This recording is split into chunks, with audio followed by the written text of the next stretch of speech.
A trauma-based or negative perspective on the world or worldview is not more accurate than a positive one. I want to explain why. This can be a big hurdle for those of us in recovery from limbic impairment because in your life, your experience says that those trauma-based patterns are more accurate.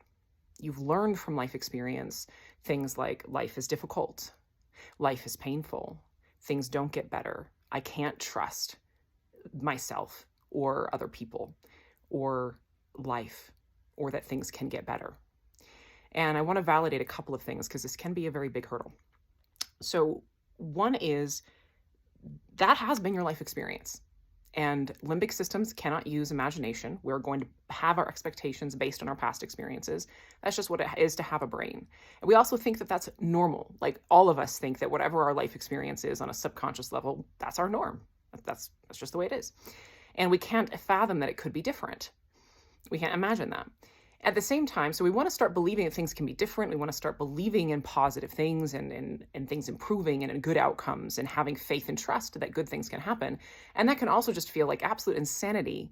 And we could have grown up in a home where that was seen as a very immature or silly or childish way of looking at the world, and that maturity and being, a real adult and someone who's worthy of respect means that you are a pessimist, basically, and expect bad things all the time.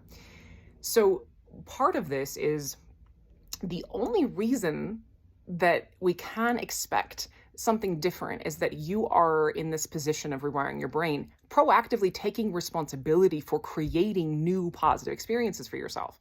So it's not just a willy-nilly faith and trust or belief that things can change. It's coupled with very informed action and repeated informed action. And I really want to highlight the informed part. This is part of why understanding what we're doing in rewiring our brains is so important. Otherwise, there's no real foundation for our newfound hope that we can recover and a faith and trust that life can be good and can be easy.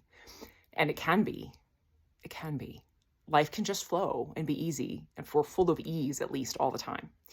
So, but it's because we're choosing to understand the way that our perception and focus and our brain function keeps putting us down these familiar pathways of perceiving things as negative or dangerous that aren't, and being in habitual states of stress chemistry that have our brain filtering all incoming information as, or a lot of it, as dangerous or threatening or overwhelming.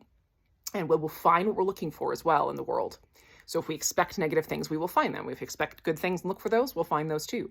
So understanding that and understanding how to use your attention and focus to create new positive experiences for yourself and counting on yourself to continue to do that is how you build a belief that things can be better because you're willing to make it so.